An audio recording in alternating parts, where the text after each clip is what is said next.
Welcome everyone to the online message of Faith United Lutheran Church. I'm Pastor Tom Schaeffer, pastor of Faith United Lutheran Church in Toledo, Ohio. It's good to have you join us for this time of reflection on the scriptures. We've been doing a 5-week series on the book of Job. We are in week 4 of that series. If you would be interested in checking out the other videos in that series, I'll put a link up here in the corner that you can follow to see the first 3.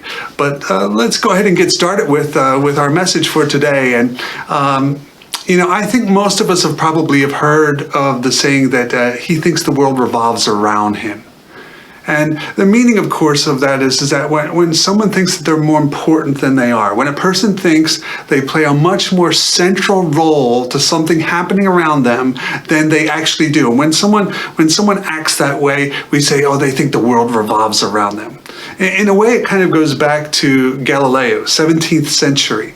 The saying itself, I don't think originates from them, but the idea of it does, because at that time, the general worldview was that the Earth was the center of the solar system. Everything revolved around the Earth, or at least as far as people thought. And then Galileo, an astronomer, presented the concept based on his factual observations that the world, and thus we, were not the center of things. In fact, we revolved around the sun. People were actually outraged to hear this. He was eventually tried for heresy by the Roman Church and put under house arrest for the remainder of his life. Why? For suggesting that we weren't as nearly as important as we thought we were. That's where we find ourselves in our story today in the book of Job. In our continuing saga, we find our protagonist, Job, continuing to defend himself before God. Chapter 31 is a laundry list of things Job says he has not done. I'm just going to read through a few of those. He says, I made a covenant with my eyes not to look lustfully at a young woman. If my heart has been enticed by a woman, or if I have lurked at my neighbor's door, then may my wife grind another man's grain. And yes, that is a euphemism.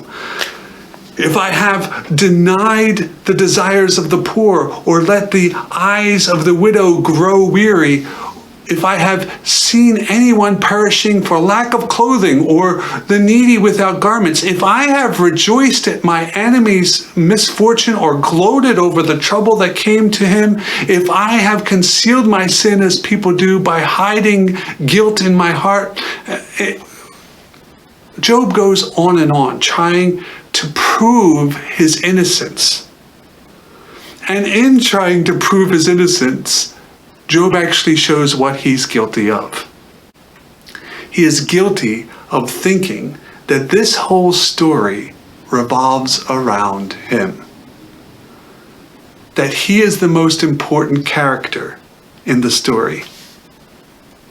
And he thinks he is so important that God owes him an answer for what has happened. We pick up in Job 31 at verse 35. Oh, that I had one to hear me. Here is my signature. Let the Almighty answer me. Oh, that I had the indictment written down by my adversary. Surely I would carry it on my shoulder. I would bind it on me like a crown. I would give him an account of all my steps. Like a prince, I would approach him.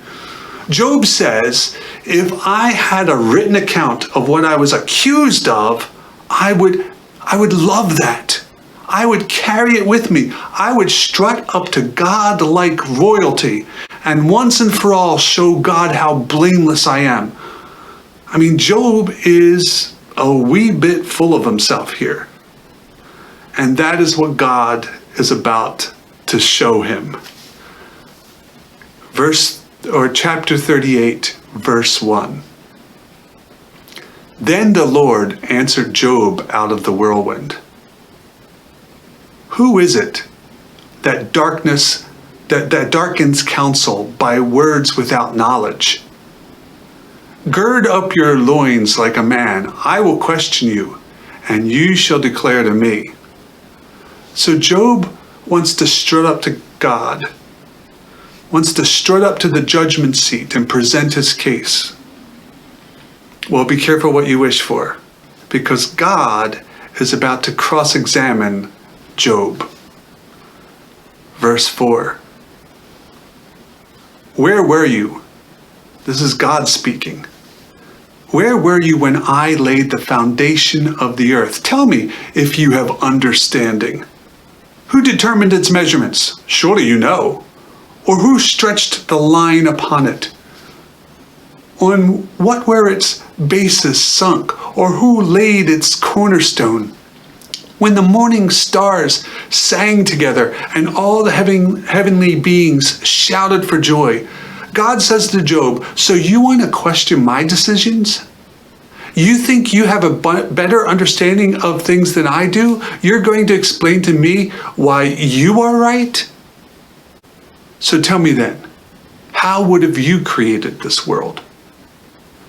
Clearly, you must have an understanding of these things since you want to question the one who created it. Verse 8, or who shut the sea with doors when it burst out from the womb. The sea was considered the symbol of chaos. It is unpredictable, uncontrollable. That's why Jesus' disciples were so amazed when he calmed the storm on the sea. Remember, some of his disciples were fishermen. They had a healthy respect for the sea. And one time they were sailing across the Sea of Galilee in a storm so bad they thought they were going to die. Jesus said, you of little faith, and quieted the storm and the waters. Jesus controlled the symbol of chaos. And they responded, who is this that even the wind and waves obey him? Who is he? Who is this? Because this is not something humanity can do. It is something God does. Verse 9, God still speaking. When I made the clouds its garments, and thick darkness its swaddling band, and prescribed bounds for it, and set bars and doors, and said, thus far shall you come and no farther, and here shall your proud waves be stopped. God says, take a look at everything around you. I created all of this. Now, one thing I want us to notice here is that God does not remove the chaos from this world, but he does set its limits. God doesn't, to use a modern term, micromanage everything. But everything is under God's authority. So God is saying to Job, stop thinking the world revolves around you. The gift that God gives Job here is the gift of perspective. And perspective doesn't always feel like a gift when we get it. It's not the gift you want, but it is the gift you often need. Job needed perspective. Thinking the world revolves around you is really a way to make your life miserable, which is exactly what we see Job doing.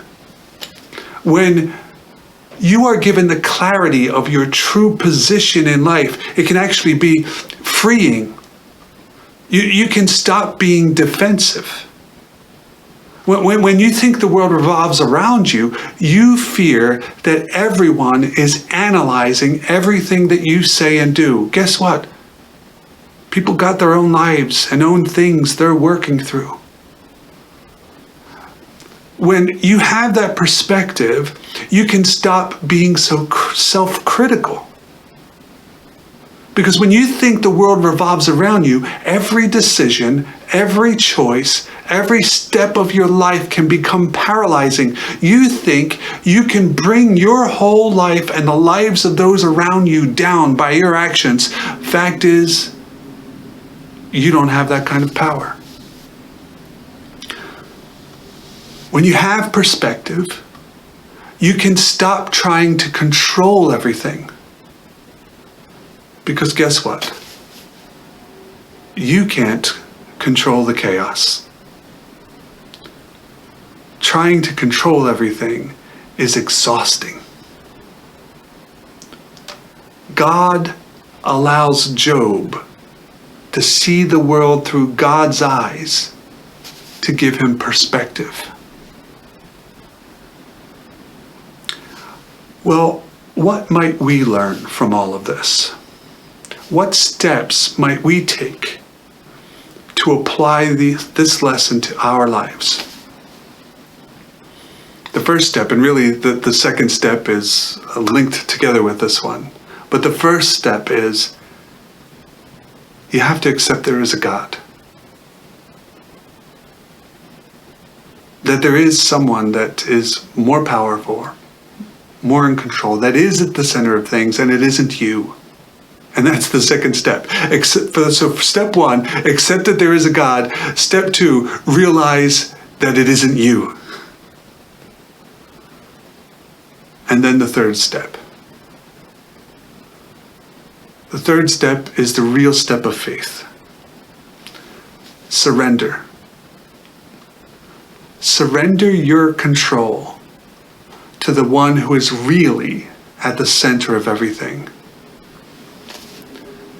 The world revolves around God. Your life revolves around God. That's what it means to surrender, to accept that, to acknowledge that you're not as important as you think you are. The world does not revolve around you, but there is someone that it does. In other words, you may be the protagonist of your story, but faith means knowing that God is the author. And we'll pick up next week. Amen.